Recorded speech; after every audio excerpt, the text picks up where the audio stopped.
Jordin, I want to stick with the family aspect because I want to talk about running for mayor of Phoenix, your hometown. I've only been here 4 years, but I felt compelled to get in and be involved in the process this year. And I'm an independent. People want to put me in a party. They feel I should be this. They feel I should be that. Look, I'm not going to fall. I'm not going to hate another person because of their political belief. I'm not going to hate somebody. You're not going to just strictly based on political affiliation. It's not going to happen. Yeah. So one thing that's on my platform is I want to put families first. I want to keep the family together. And that sentiment can be held in for so many different things.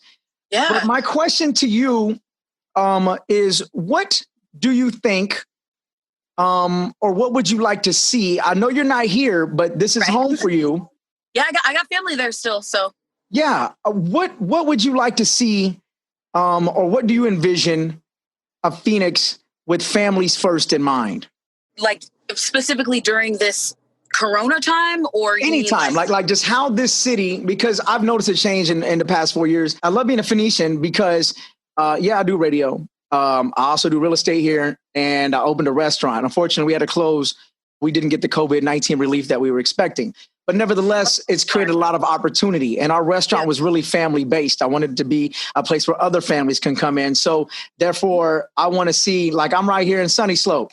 And so I want to see areas like the Slope and other growing and budding places, and 19 North between Montebello all the way to Dunlap in that area, as well as expanding, and South Phoenix really growing right now. Yeah. But I want to keep the family first mentality. A lot of people want to break up the family. I don't care what your family is comprised of. If it's one mom, one dad, two dads, two moms. I just want family. I want to put that dynamic first. You know, it would be really cool to implement programs for families that have whichever the parents are, however it looks, but both of the adults that have to work. Like there needs to be some sort of whether it's help or relief. I don't know exactly the word, but especially right now, because I was talking to my Nana, and also my she has two boys that are in school, and then my brother, and my sister-in-law both work, and they're taking on homeschooling their kids, and it's hard. My Nana was talking about how, the teachers, not all, some teachers have been giving the assignments. In her case, the teachers give the assignments, and then, they get off the screen, but then who do the kids call for questions? Like who can they talk to when they've got their parents working, and then the teacher has to move on to another thing. So I guess that's specifically during this time there needs to be help, because it's crazy to expect a family that the parents work and the kids doing school. It's just crazy to expect them to do all of that. Right. It's especially now during this time. So some sort of program to be able to help that, where there's maybe teachers on call or on deck or on hand, or a program that can implement like meal prep for the week, so that the mom doesn't have to worry about or the mom or dad don't have to worry about cooking so much. And that's something that they don't have to worry about doing, so they can focus on their kids when they get home from work. Definitely more support for moms in general, especially moms with new babies.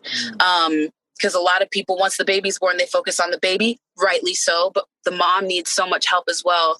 Postpartum, the mental aspect of it, and the dads too, because the dads get pushed over like, oh, mommy and baby. So the dads need some mental help, support provided for them as well. Now that I'm like listing it all off, I'm like, there's so many things that need to be done. Being able to introduce kids to like getting their hands dirty and gardening, knowing the food that comes from the earth. I think kids should be able to learn how to do that. I was so mad when I got to high school and home ec wasn't an option. I really looked forward to that for me. Yeah. I looked forward to being able to take a class where I could cook, where I could learn. I like to use my hands. So I actually like to sew. I like to put things together. I would have loved to take a woodworking class, So not cutting out those programs. Like, I feel like kids now, even though with technology, they've got the technology to create and be creative and have an outlet, but there's all of the extra stuff that like really makes us well-rounded are taken out. All the music programs, I definitely think that we need more of those. Yes. Those definitely got cut when all the budgets went around. Teachers need to be paid. Teachers need to be paid. Teachers need to be paid. They should not be paying for They should not be paying for the tools, pencils, equipment, all that stuff. Like that all should be there when they get there. So they can just focus on nurturing and teaching these kids. Sorry. I'll get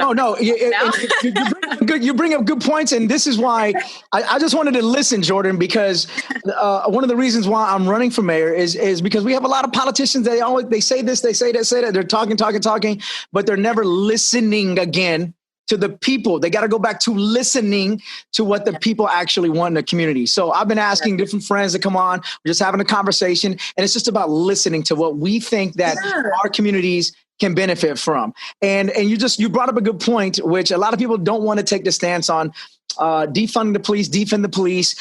For me, it's about addressing budgets. There's got to be a bottom line of keeping the community safe. We need police. They have to do their job for certain situations. But when like you said, when we don't have the budget to provide teachers simple supplies to be able to do their job, that's what are we doing? We're cutting education budgets, and a lot of the money is going just strictly to police. And whether it's, okay, fine, you don't want to cut this budget, well, then bring all the money and find it somewhere and bring these people up. Yeah, I think the word defund is like a trigger word for people, because it doesn't mean take away all of their money. Because of course, like, we do need some sort of law enforcement, but at the same time, it's redistribute all this money. There's no reason why education should have not even close to the amount that the police would have or law enforcement would have. And also what you said on listening, I appreciate you listening to me, by the way. Of course. Appreciate that. It just feels like the world is, when you have a conversation, people are listening to respond. They're not listening to understand or to comprehend. And so I love that you are in that space of wanting to really hear what people are saying. You're not just listening to it and it's going over your head. You're really listening and taking it in and comprehending. And if all of us could do that within these conversations, I'm sure that there would be a lot more people who aren't taking sides, or not even that, because people are going to take sides on whatever they want. But there wouldn't be as many, like, this tension and this hate if people would just listen. Right. I always say, you don't have to agree with me 100%. And I don't any politician 100%. I don't even agree with my parents 100%. And when people say that I don't agree with them and this and that, and look, you're not supposed to agree with every politician 100%. If you can't even agree with your family 100%. If you think a politician, and I tell people, I'm not a politician. I'm a radio personality. I'm a member of the community. I'm an entrepreneur, and I put money into giving back to my city. So no matter the city I've ever lived in. So that's why I care. So if you're expecting the political correct talk, if you're expecting me just to say things, it's not going to come from here. Yeah. But what's going to come from here is a good heart, and we're going to listen, and we're going to have dialogue. And I'm going to tell you if I can really do something about it or not. There's been a conversation where I'm like, I don't know the answer. Let me try to ask somebody who can find it. Or you know what? Let me get back to you on that, because I'm still researching, and I don't want to say anything that's going to come back later to where, won't wham. But I'm listening. I'm just listening. You brought up a great point. That's definitely incredible. And I also think that it's really cool, because how can we expect the system to change if we're not involved in it? If we're not in there, like, we gotta get in there, and it's really nice, because all of this is just so frustrating. I'm gonna leave it like this. As far as the politics. Yeah. One of the main reasons I got involved was because Mayor Kay Gallego refused and still will not answer our emails about coming on Power 98.3 to address our listeners. And the excuse that she gave, or her assistant gave, was that she has to pick up her son from daycare, and she's a single mom. And I thought that was the biggest slap in the face to every single mom. But what are you implying, that she can't do both or something? It was just it. And there's been no follow-up. We've sent the follow-up emails to adjust the times, and their office has still not made the effort or returned the emails to come on Power. Now, just for her to just speak. This has been since COVID-19 in April. We wanted this, and we follow up and nothing. So I said, you know what? In June, I filed, and I'm going to be like, I'm going to run for mayor. Because if she won't, then we need a mayor that's going to talk to everyone in the city, not picky and choosy talk radio, not CNN, not MSNBC, or not ABC for national coverage. I want somebody that's going to talk to the people right here. And we have the ability to do that. That makes a lot of sense. I mean, if you have the opportunity, especially because 98.3 has such a massive reach, like that makes total sense to me. So I get it. That's why. Mindset like that. This is like a great opportunity to be able to talk. And what I was going to say earlier is the people want to believe that somebody really cares for them.